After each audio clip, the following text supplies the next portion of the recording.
Seja muito bem-vinda, Bibi, à nossa live de hoje. Obrigada. É motivo de muita alegria para nós, porque é um tema que realmente importa para muitas pessoas, especialmente para aquelas que trabalham, né? E que também sofrem, né, com algum familiar que tem a doença de Alzheimer. Então, para começar a nossa Sim, live, eu gostaria que você se apresentasse, falasse um pouquinho quem é a Bibiana, né, o que que ela faz. Vamos lá? sim. Bom, em primeiro lugar, boa noite, né? A todas e todos que estão aqui acompanhando. É uma satisfação, é a primeira vez que eu estou no Instagram, através da conta aqui do nosso bacharelado em gerontologia. Gostaria muito de agradecer você, Deusivânia, por esse convite e também te parabenizar por essa iniciativa, porque eu acho muito importante uma possibilidade de a gente estar difundindo um pouco essa nossa troca de ideias, né?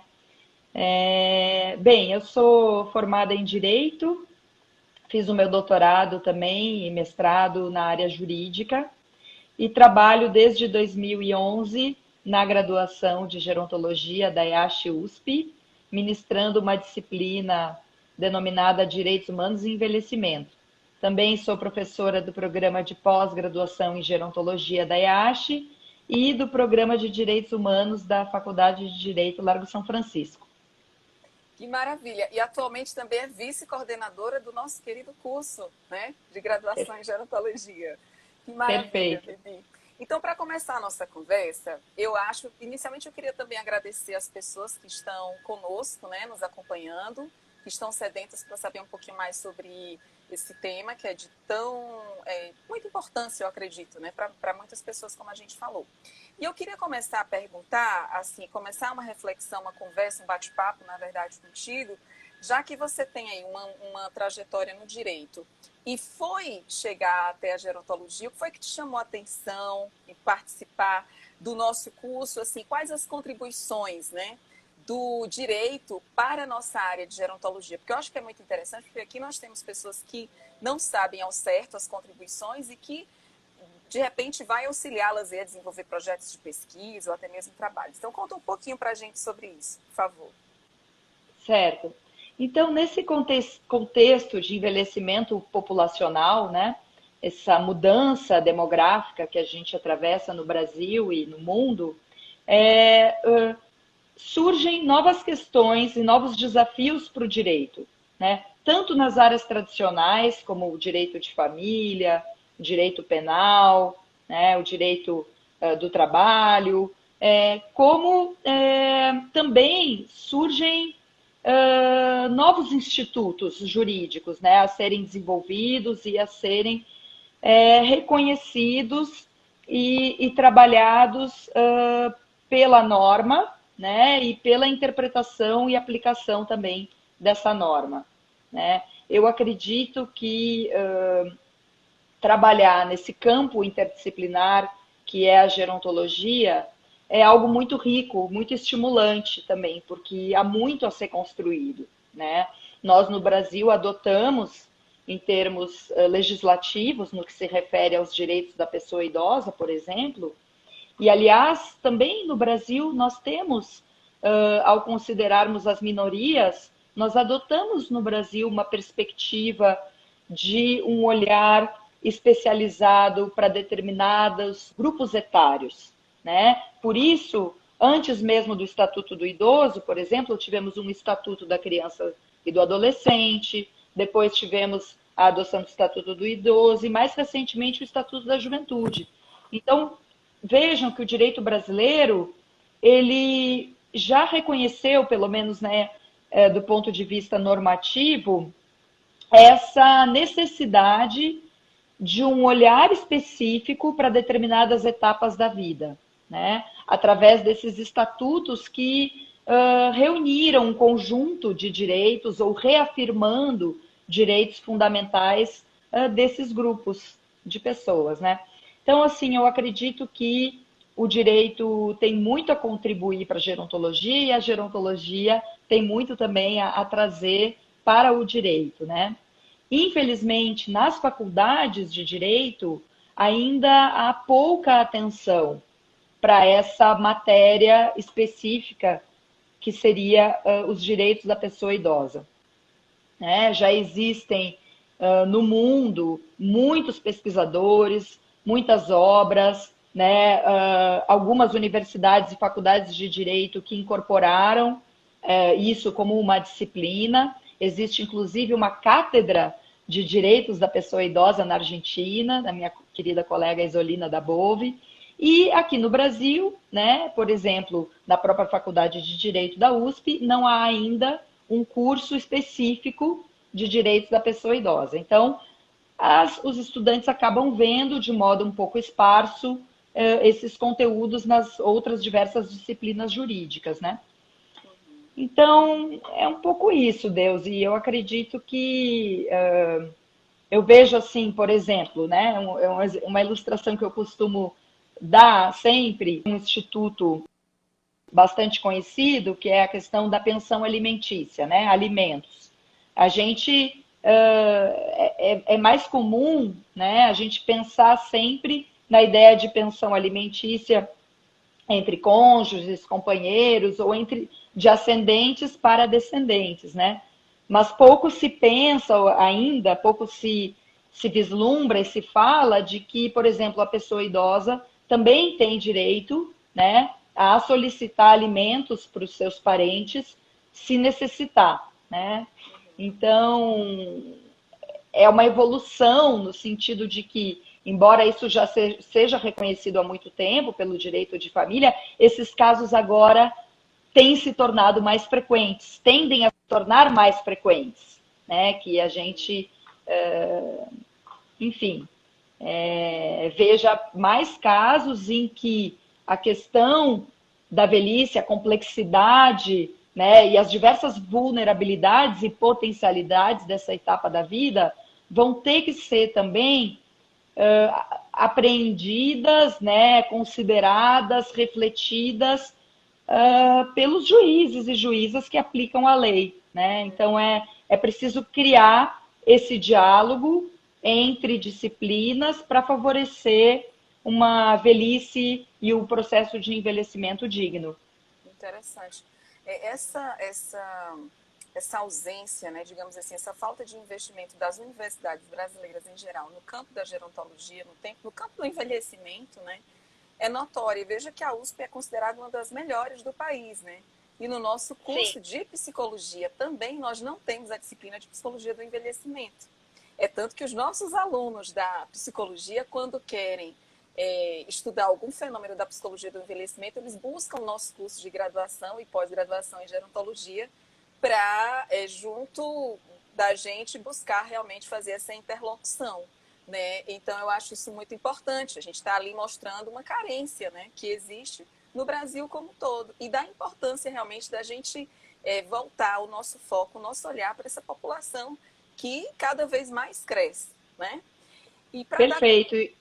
E eu posso dizer, Deus, e Sim. só para complementar rapidamente, Sim. que o mesmo tem acontecido em relação a estudantes pós-graduandos da área do direito. E temos aqui, agora mesmo nessa live, 2 exemplos. A Emiliana, né, que defendeu seu mestrado no direito e veio cursar com a gente uma disciplina do nosso mestrado em gerontologia. Temos o João Iotti, que eu vejo que está assistindo aqui também, que está cursando agora. Então, assim, e esses pesquisadores que vêm da área jurídica e vêm dialogar com outros estudantes, pesquisadores de outras áreas, têm criado um ambiente de discussões e debates inédito, posso dizer assim, né? Acredito que a gente esteja aí, de certa forma, inaugurando esse diálogo.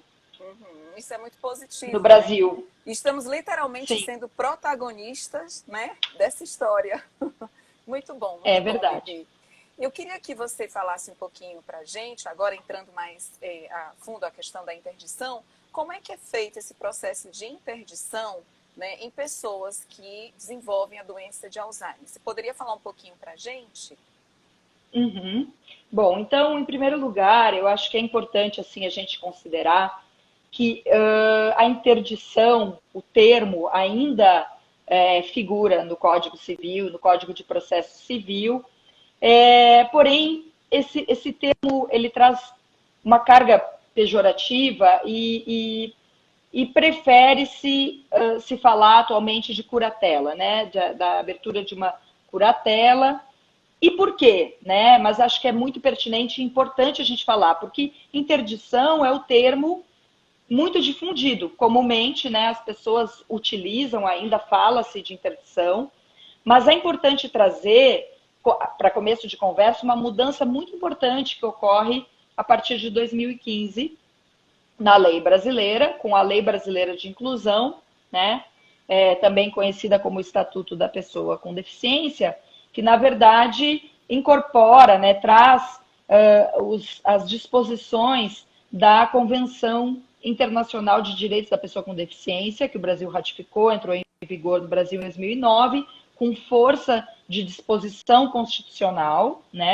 E toda essa mudança com a Convenção Internacional e, posteriormente, a lei, né, trazem uma mudança de paradigma muito grande, que é a ideia de que não se pode mais considerar justamente a interdição total, né, das pessoas maiores de idade, né, que apresentem uma deficiência, seja ela intelectual, né, mental, enfim. E então o que ocorre é que antigamente era muito comum haver isso que se chamava de curatela total, né, da pessoa, que era a interdição realmente, a pessoa era considerada absolutamente incapaz para a prática de qualquer ato da vida civil, né, para a prática dos atos jurídicos, e essa era uma medida adotada assim de forma muito bastante discriminatória e generalizada, né, o que causava muitas violações, né, para a autonomia da pessoa, para a autonomia do ser humano. Então, hoje se considera que, em primeiro lugar, casos de uma curatela já devem ser casos excepcionais, né? Excepcionalíssimos. Por quê? Porque essa nova cultura entende que as pessoas elas devem ser apoiadas no exercício da sua capacidade jurídica. Então, deve-se prever outras formas, né? Mecanismos de apoio. E a curatela, ela deve ficar realmente para aqueles casos em que as pessoas não podem expressar a sua vontade. E aí que entra também uma questão muito importante, que é considerar que casos em que as pessoas realmente não podem expressar a sua vontade são casos excepcionais, né? Porque também é a ideia de se considerar que a gente deve colher, a gente deve ouvir, a gente deve buscar essa expressão de vontade através de várias formas de expressão, que não apenas a expressão verbal, né? Então, assim, acho que nesse paradigma anterior, a ideia era de que era uma outra visão sobre a própria questão da dependência, da deficiência, né? Então, assim, para as pessoas com a doença de Alzheimer, né, a ideia é que a própria pessoa, a começar pela própria pessoa, né, a gente tem que entrar numa cultura de antecipação. Então, não existe ainda a disseminação dessa cultura, nem muitas ferramentas jurídicas seguras, né, mas o direito evolui nessa direção, de que a pessoa possa registrar.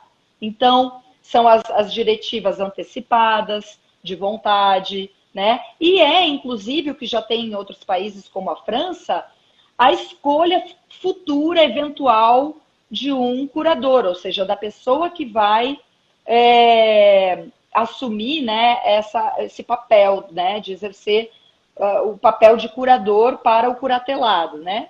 Que é a pessoa que recebe a medida de proteção. Então, quer dizer que trata-se de uma proteção estabelecida em juízo, então só um juiz pode pronunciar, né, a curatela. Ela deve ser excepcional, ela deve ser restrita a questões patrimoniais, de natureza financeira, patrimoniais, né? E ela deve ser individualizada. Então, para cada pessoa, deve haver uma avaliação biopsicossocial, né, da condição da pessoa, e deve se preservar daquilo de exercer. Né? Então, realmente, é bem importante a questão. Quem toma a iniciativa? Né? O cônjuge ou o companheiro, né? Familiares ou tutores. Né? Também prevê o Código de Processo Civil a possibilidade do Ministério Público, quando faltam, né, essas pessoas mais próximas, em caso de doença mental grave, ou enfim.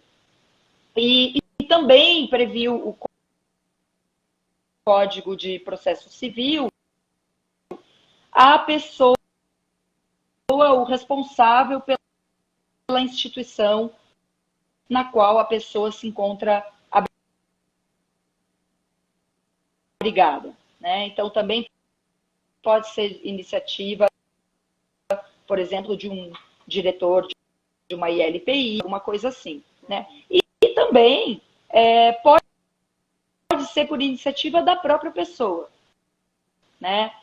Esse, pelo menos, é um entendimento que eu tenho, a própria pessoa também entrar, né, com uma ação de curatela. Né? E aí, é isso, né? Esse curador que vai ser nomeado, então, entra com o pedido, também deve apresentar um laudo médico, né? Ou, não sei se quer comentar. É que eu tô ouvindo. Alguma coisa? Você parou agora, eu acho que parou. Você está me ouvindo? Sim, eu acho que foi alguma conexão. Mas tudo colocação? Bem, eu entendi. Tá me ouvindo? Você está me ouvindo? Acho que é um erro da internet, uma conexão. Um beijo bem grande para você, tá? E a gente se encontra virtualmente nas nossas reuniões, tá bom? Fica com Deus, um abraço, até mais. Tchau. Seja muito bem-vinda à nossa live, tá? Fico muito feliz por você ter aceito, né, a participação conosco. E eu queria já começar perguntando, como o nosso público também não é só um público de advogados, juristas, né, ou psicólogos, ou assistentes sociais, também é um público leigo. O que é a mediação? Né? Como é que é feito esse trabalho? Para que ele serve, no fim das contas? Então tá bom, vamos lá. Eu agradeço o convite, fico muito honrada. É muito gostoso falar sobre mediação, porque é uma coisa apaixonante. A gente sempre fala que quem estudou e começou a atuar com mediação acaba sendo picado pelo mosquito da mediação, ou seja, a gente se infecta com a mediação, né? A mediação é um instrumento, né, uma das formas de resolução de conflitos de forma pacífica e consensual. Mas ela difere daqueles métodos que a gente conhece um pouco mais de ouvir falar, como a transação, negociação ou mesmo a conciliação, porque o mediador é sempre um personagem neutro. E quem é que é o protagonista desse processo de chegada a um determinado consenso são as partes que estão envolvidas nesse conflito. E no contexto, por exemplo, da pessoa idosa, quando a gente atua com conflitos familiares, onde tem um ente que já está, ou, enfim, com as suas capacidades um pouco mais comprometidas, ou não, que está bem, mas precisa de cuidados, né, dentro da própria família, a mediação trabalha essas relações familiares para que as pessoas que estão no entorno dessa pessoa idosa possam se organizar e, eventualmente, encontrar soluções ou melhorar a própria comunicação, né, entre elas, sempre tendo como foco a pessoa idosa, que aí, no caso, é uma pessoa um pouco mais, a gente chama de vulnerável, né, tá talvez em algum risco aí de cuidados. O que é interessante da mediação é que ela não busca objetivamente um acordo, né, é suficiente que haja essa transformação nas relações familiares. Então, é sempre importante pontuar que às vezes as pessoas começam a mediar e ficam um pouco chateadas porque as partes não chegam num acordo, porque o mediador não sugere, né? Lembra que eu falei que ele é uma parte imparcial e ajuda através de perguntas e de conversa que as pessoas que estão envolvidas cheguem a essa conclusão. Mas se elas não chegarem, também não é um problema, né? Desde que haja aí a melhora da comunicação entre elas e que no futuro elas consigam elas próprias solucionar os seus problemas, né? E por isso que eu digo que, na verdade, a profissão de mediador, ela deve ser limitada, deve ser até o ponto em que as próprias pessoas sejam seus mediadores nos seus conflitos, né? É interessante de ver que isso funciona quando a gente trabalha junto com, por exemplo, situações como onde eu atuo voluntariamente no Ministério Público, né? Que as famílias conseguem, através do diálogo, solucionar determinadas etapas ou questões que não conseguiam ser superadas e que, a partir de um ambiente de respeito, de conversa e de escuta. Isso é muito importante, a mediação é um mecanismo de escuta, né? Cada um pode falar um pouco do que está sentindo, eles conseguem aí chegar a combinados. Às vezes não é um acordo, mas combinados entre a própria família para poder se rearranjarem e seguirem adiante na sua própria vida, sempre com foco de acolher e dar um pouco de sustentabilidade para essa família e para o próprio idoso que está em situação vulnerável. Fala. Alice perguntou se aqui, se vocês têm algum curso, onde é que pode fazer curso de mediação, né? Então, existem vários cursos de mediação, né? O Conselho Nacional de Justiça, ele tem até uma resolução, que é a 125, que foi alterada várias vezes, e lá é uma resolução, na verdade, que se aplica para os mediadores que vão atuar dentro do sistema de justiça, né? Dentro do judiciário. Existe mediação dentro do sistema de justiça e o Conselho Nacional de Justiça é que dá a limitação e a regulamentação de como se formar um mediador, né? E eles têm ali uma carga horária mínima, tanto de um módulo teórico como um módulo prático, que é o essencial para se formar, se capacitar mediador. Agora, onde fazer esses cursos? Tem vários lugares, né? Eu acho que depois, se quiser, eu posso colocar uma lista, porque também não posso ficar fazendo propaganda de curso, mas eu, por exemplo, fui formada na Escola do Ministério Público de São Paulo, que de quando em quando faz um curso que demora mais ou menos um ano, porque a gente tem uma parte do semestre que é um módulo teórico e a segunda parte que é o módulo prático que a gente atua, porque não dá para ser mediador sem atuar como mediador, né? Então, além de ser uma exigência para quem quiser atuar no judiciário do próprio Conselho Nacional de Justiça, é algo que não dá para fazer se você não tiver essa vivência prática, que deve ser supervisionada, inclusive. Mas há vários cursos, assim, em São Paulo. Tem diversos canais aí de comunicação que é possível acessar, inclusive nessas escolas do sistema de justiça, principalmente eu acho que no judiciário também tem, na Escola Paulista da Magistratura, mas eu posso também agora já dizer que tem na Escola Superior do Ministério Público. Mas depois eu posso passar uma lista de lugares, enfim. Sim, deixa depois ter o contato, né, para as pessoas que quiserem, tiverem interesse. Isso. E assim, fala um pouquinho para a gente no que a mediação pode auxiliar nas famílias que têm uma pessoa com Alzheimer, né, por exemplo, que é o nosso foco de hoje. Então, a gente participa às vezes de situações semelhantes, né? A gente, obviamente, no tema que vocês trouxeram hoje na live, que é interdição e curatela, logicamente isso daí, como disse a Bibiana, é um mecanismo judicial, então a gente não interfere nisso. Mas, por exemplo, se a gente atende uma família que tem um idoso demenciado, e aí pode ser Alzheimer ou qualquer outra doença, a gente sempre tenta saber primeiro qual é o nível, né, de compreensão dessa pessoa e se a pessoa tem condições de participar, o idoso sempre participa da mediação, se tiver condições, né? Porque, como também disse a Bibiana, a autonomia é uma das coisas que são mais importantes para ser preservadas na questão da pessoa idosa, porque se tende ainda, infelizmente, a isolá-la, né, como pessoa protagonista da sua própria história. Então a gente chama essa pessoa, né, chama os familiares e começa a conversar ou propor perguntas para essas famílias de como eles podem se reorganizar para cuidar dessa pessoa. Né, a gente teve um caso lá na promotoria, uma vez, que a pessoa idosa tinha sido diagnosticada com mal de Alzheimer, mas ela ainda no comecinho da doença. E aí essa situação chegou a nós, ao grupo de mediação, porque a família não conseguia, ele estava meio que abandonado, estava sozinho, a família não conseguia se juntar, se reorganizar e se comunicar para pensar em cuidados dessa pessoa. Mas como ele estava muito bem ainda, ele próprio participou da mediação e já disse o que gostaria, né, como gostaria de trabalhar isso, como gostaria de ser cuidado, inclusive sinalizando para quem pudesse, quem ele gostaria que tomasse cuidado dele em termos de curadoria, né? A Bibiana mencionou até que na França funciona assim agora, né? Você pode determinar antes, ainda quando você está bem, quem seria a pessoa que vai cuidar, né? Que vai tomar as rédeas aí dessa questão patrimonial, de outras questões que possam vir a acontecer. Então foi muito interessante porque não só a família, os filhos, irmãos participaram, mas também a própria pessoa, porque ela ainda estava no estágio muito inicial.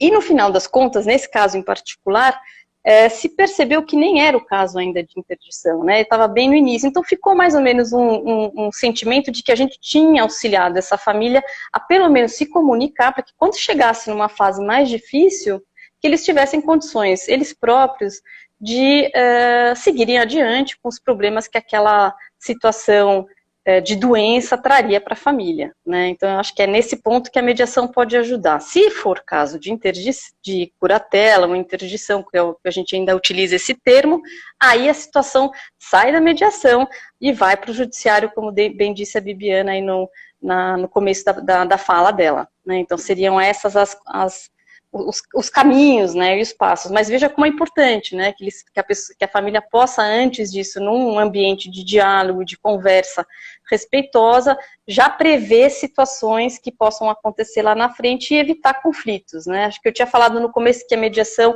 é um mecanismo de resolução de conflitos, mas ela é também, talvez até mais, um mecanismo de prevenção de conflitos, né. Então, quando as coisas possam aparecer, é bom que se faça uma análise disso e que se as partes tiverem interesse, porque é um procedimento voluntário, né, quer dizer, as partes têm que querer, não é imposto, né, juiz nenhum impõe uma mediação, mesmo que ela esteja previsto lá no código, né, como uma das fases do processo hoje, as partes, se não quiserem, não são obrigadas a participar.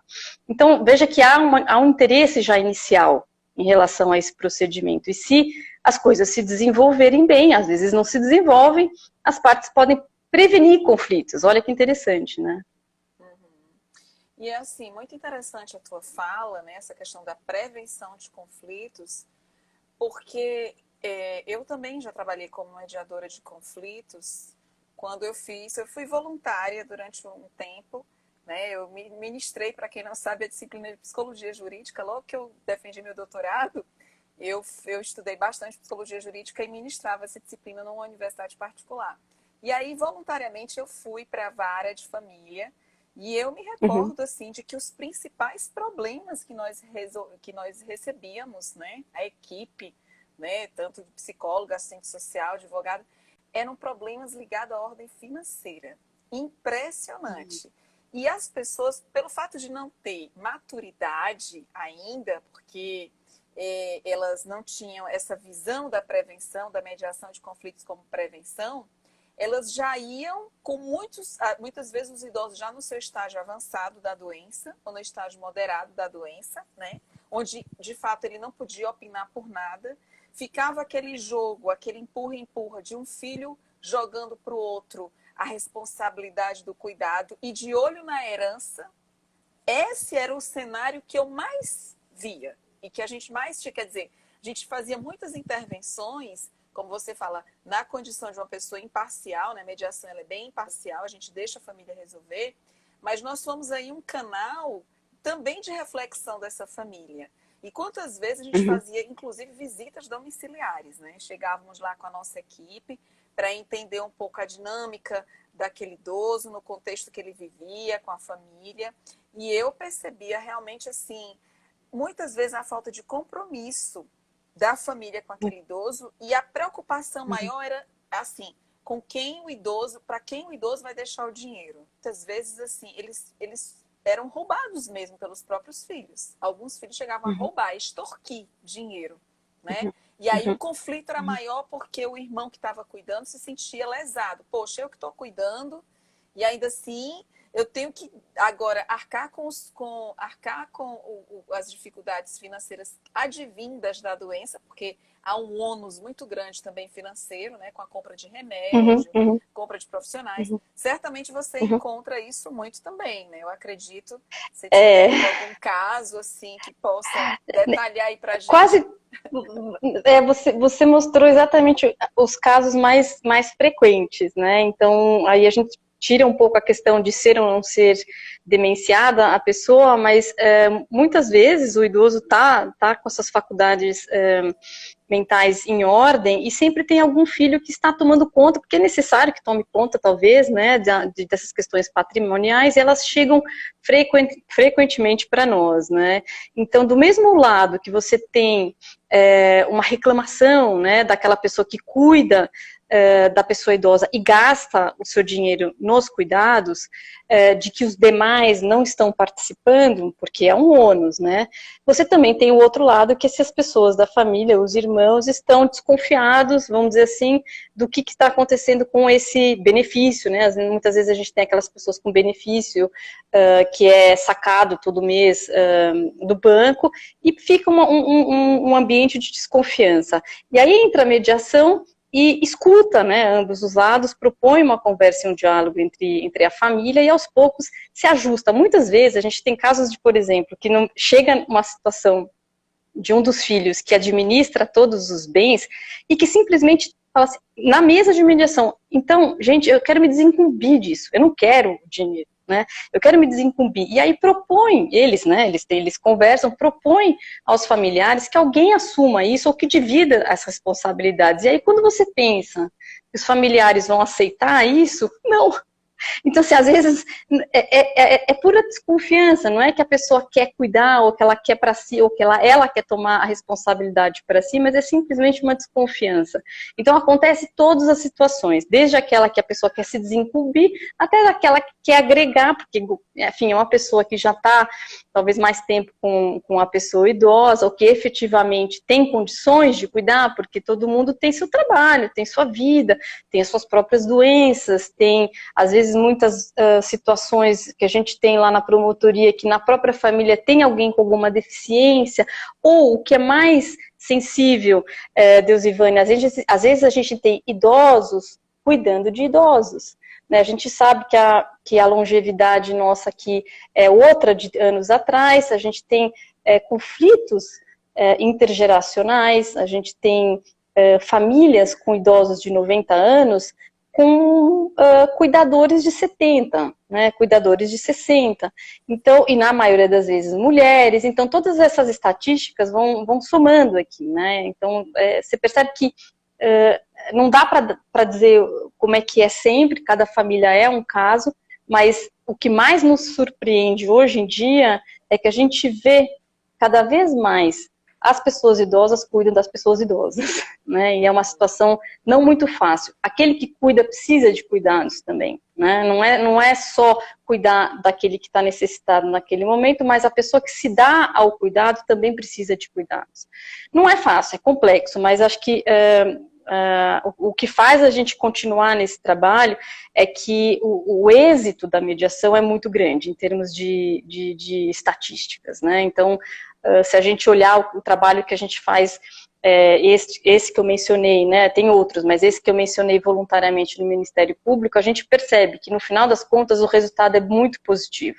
Não são todos os casos que vão adiante, não são todos os casos que são mediáveis, às vezes há questões tão sensíveis e às vezes muito complexas e que exigem intervenção, vamos dizer assim, do Ministério Público ou mesmo do Judiciário, que a gente tem que abrir mão e dizer, não, isso segue adiante, né? Às vezes há situações de violência extrema. A gente tinha uma época que atendeu um casal de idosos que tinha um filho com problemas de deficiência mental, mas esse filho agredia o casal. Então eles chegavam na mediação todos assim, machucados no braço, roxo. Aí não dá, né? A gente para e fala para o Ministério Público, olha, a situação é de uma gravidade extrema, não tem como a gente chamar o filho para conversar, os outros filhos moravam em outros estados, então a gente não tinha como chamar o entorno familiar para conversar e tentar fazer com que eles se relacionassem e chegassem a uma ajuda para essas pessoas, para esse casal.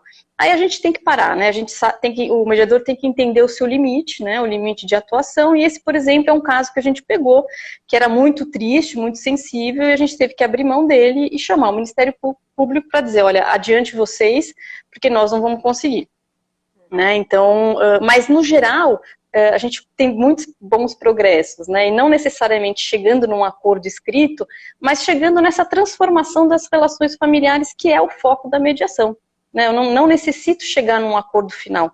Desde que a comunicação comece a fluir de uma maneira um pouco mais razoável, mais respeitosa e mais fluente, isso para nós é um êxito. Né? Então é muito mais gratificante, por exemplo, do que uma sentença, né? Uma decisão de um juiz, assim, pensando dessa maneira. E como essa questão da comunicação e dos valores para a convivência, né, devem estar presentes. Assim, eu acho que a mediação familiar e a mediação de conflitos, de uma maneira geral, ela incentiva muito, de alguma maneira, uma cultura de paz, né? Ela está muito ligada à cultura Sim. de paz, aos valores para a convivência. Eu acho isso incrível, né? Essa capacidade que todos nós, de alguma maneira, temos quando nós somos treinados, né, para desenvolver essas habilidades. Eu queria só perguntar para você porque, como eu falei, tem pessoas que não são da nossa área e que de repente se interessam em fazer a mediação. O que é preciso, né, para ser um mediador? Você falou do curso, mas quem é que pode ser mediador? Fala um pouquinho. Todos, qualquer pessoa pode? Boa. Sabe? Sim, pode. Mas eu estou falando como mediadora, obviamente, mas eu sou advogada de formação. O bacana da mediação é que ela, quanto mais multidisciplinar ela for, melhor. Então, não é necessário ser advogado, não é necessário ter uma profissão específica, é preciso fazer uma capacitação, porque se não houver capacitação, você corre o risco de fazer bobagem lá na hora, né? Às vezes as pessoas acham que é muito simples, mas não é tão simples. Há uma literatura para ser estudada, há toda uma metodologia para ser seguida. Só para você ter uma ideia, nesses cursos, ou mesmo na atuação nossa hoje, a gente é bem diversificado, né? Tem pessoas que são da área da psicologia, tem pessoas que são da área da assistência social, a gente tem inclusive uma colega que é bióloga, tem médico, enfim, tem de tudo. E quanto mais diverso for, melhor, porque a cabeça é diferente, né? Por exemplo, eu tendo a gente normalmente atua em dupla, né? Eu gosto muito mais de atuar com uma dupla que não é advogada ou advogada, porque aí a cabeça funciona diferente, né? Por mais que a gente diga, a gente normalmente não diz qual é a nossa profissão de origem, né? Quando as pessoas perguntam, mas vocês são advogados? Mas vocês são? Não, a gente não somos mediadores, né? Todos aqui mediadores. Mas a gente sabe, eu sou advogada e eu tenho um jeito de pensar que é diferente da minha colega psicóloga, ela tem uma outra forma de pensar. E por mais imparciais que as duas sejam, existe uma maneira diferente de concatenar as ideias, as perguntas são diferentes, porque a gente conduz a conversa, a gente não sugere, mas a gente conduz, né? Então são métodos, que tipo de pergunta que a gente faz, onde a gente quer chegar. Então a gente tende a combinar um pouco isso antes de cada sessão de mediação, mas ela certamente flui melhor, e eu posso dizer isso depois de alguns anos de atuação, quanto mais diversa for essa parceria. Né? Então, qualquer pessoa pode fazer, mas é preciso uma capacitação, e é preciso uma capacitação efetiva, e nunca esquecer que o módulo prático é essencial. Não adianta só ler sobre mediação, é preciso estar lá e vivenciar isso, né? Porque a mediação é um processo também. A gente não gosta de falar de processo porque confunde com processo judicial, mas é um processo no sentido de etapas. Então, não é um dia só, não é um encontro só, são vários encontros, tem uma duração, tem um avanço, né? Cada etapa, por que você faz tais perguntas. Não é terapia, isso muita gente confunde, nós não estamos lá para que as pessoas falem horas e horas sobre o seu passado, ainda que isso surja, né? Mas a gente tem que sempre pensar do ponto dali para frente, o de trás pode ser mencionado, mas não deve ser tão trabalhada assim, até porque não é a nossa expertise, né? Não é isso que a gente está lá. Muita gente confunde até, né? Por isso que é bom, às vezes, ter uma pessoa da área da psicologia, porque ela sabe que é diferente. né? Ela sabe que psicologia é uma coisa e que mediação é outra. Enfim, não tem limitação, é só realmente a necessidade de se fazer essa capacitação, e não só capacitação, eu diria, Deusivânia, é preciso sempre melhorar. Então, existem vários cursos também para, por exemplo, para idoso e pessoa com deficiência, existem cursos até direcionados para isso. Eu fui, inclusive, supervisora num curso no ano passado na Escola Paulista da Magistratura, que capacitou nós. As pessoas já eram capacitadas, mas davam um enfoque mais preciso para a questão da pessoa idosa e a pessoa com deficiência. Como tratá-las, como enxergar, o que diz o estatuto, porque o mediador tem que entender um pouquinho do que diz a lei, porque um dos princípios da mediação é a legalidade, né? Independente de você ser advogado ou não, você tem que entender o que diz a lei, né? Sobre o idoso. Um pouquinho precisa saber. Então, essas pessoas foram direcionadas, já eram mediadores do judiciário, mas foram direcionadas a compreender um pouco melhor como é mediar um assunto, uma questão envolvendo uma pessoa com dificuldades ou com deficiência, uma pessoa com mais idade, etc. Então é preciso sempre renovar. Então isso é uma coisa que a gente procura fazer. E eu acho assim, diante de tudo, a gente agora está com 2 minutinhos, está fechando, mas só para falar, acho que a própria questão também do autoconhecimento, porque você acaba recebendo uma carga muito grande de problemas, né?